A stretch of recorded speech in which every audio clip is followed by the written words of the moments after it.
to get along here. There's the cardigan. I can see it and everything. All right.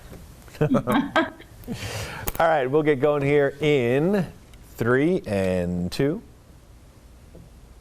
This morning, we're taking a look in your business, and we're going to mix in some entertainment this time around, as we are joined now by Vegas Chamber President and CEO Mary Beth Sewald and special guest, Las Vegas headliner Frankie Moreno. Thank you both for joining us to talk about what's happening in Las Vegas right now. And Mary Beth, let's get right into things. The annual Vegas preview comes up on Thursday. It's on the 21st. What's on the agenda?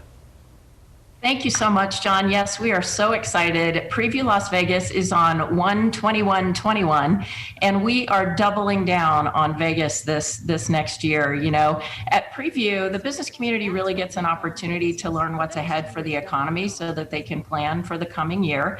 You see it there. It's a virtual event. It's the first time we've ever gone all virtual. And we're just super excited because, you know, 2020 was an incredibly challenging year for so many people. And that's why we chose the theme Doubling Down on Las Vegas. And that's why we have Frankie with us. And we'll get to him here in just a second. But it's really a great opportunity for experts and thought leaders to talk about important business issues, as you know, and exciting opportunities that can really drive growth and job creation for Las Vegas. So we're just really excited. We've got some familiar faces, and we also have some brand new faces. Well, and Mary Beth, before we get any further, let's talk just about the economic landscape right now in Las Vegas.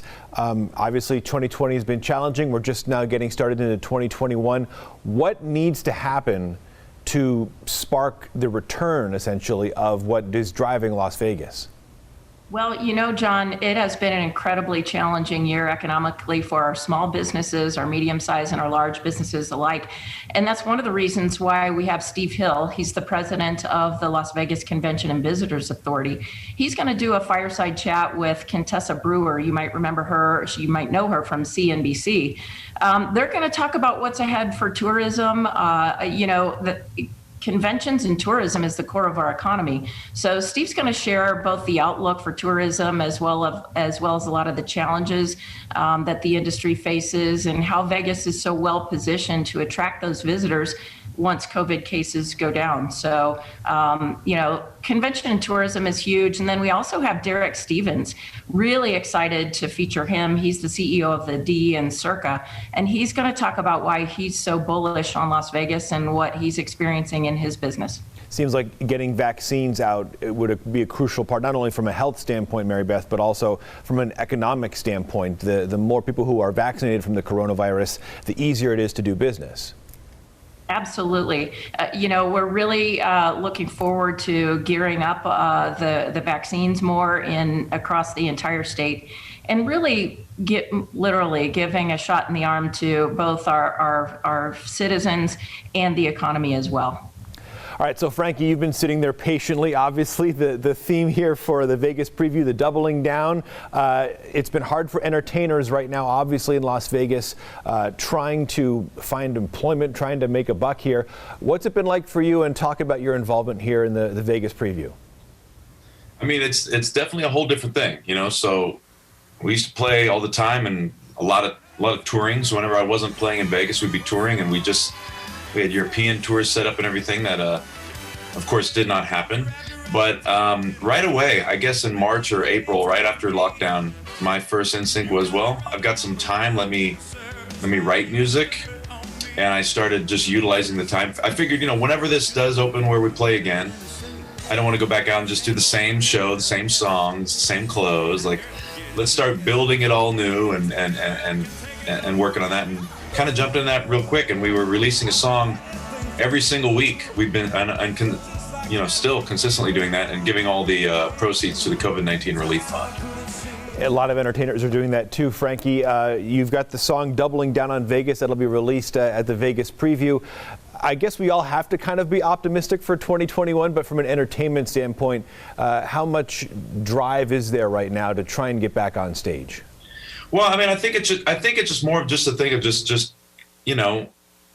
having the optimism and work. You can't just expect it to go back to just like it's March 17th, right? We can't just go back as a performer to what it was. I think it's going to be different. It's going to be a new way of approaching it, and I'm excited to see what it is going to be. There's definitely, it's going to be something, and I'm not exactly sure what, but I'm ready for whatever it is, and that's why it's nice to get involved with the chamber here to do this song, because it brings a little bit, makes everybody remember, like, oh yeah, we are kind of badass. Vegas, Well, final question, Mary Beth, just to circle back a little bit. The legislative session's on the horizon. There's going to be a lot of budget cuts, budget discussions up there. What are some of the main things that you and others in the business industry are going to try and focus on in Carson City? John, we're focusing on really looking out for our businesses. There are more than 800 bill draft requests that are coming out already. The Vegas Chamber is actively tracking more than 500 of those. And, there's a lot of concern, number one, that the legislation that's being considered will be very dangerous to our businesses and our economy across the entire state of Nevada. And so the Vegas Chamber is passionately advocating on behalf of our businesses. But the other thing, John, is that as you'll recall, the last first and second special sessions were not open to the public. And it makes it extremely challenging for our citizens across the state to have a voice at the legislature. And so that's one of our big concerns as well, is that because of COVID, no one is going to be able or allowed to go into the state legislature. And so it makes it very difficult for our citizens to actually communicate and use their voice with our legislators. So that's another thing that the chamber is going to be watching out for as well. And I know, just Mary Beth, speaking with lawmakers myself, they're trying to mitigate that as much as they can as well, given the circumstances. Good luck with the Vegas preview, both of you. Frankie and Mary Beth, thank you for joining us again to talk about what's in our business here, and we'll catch up with you again later.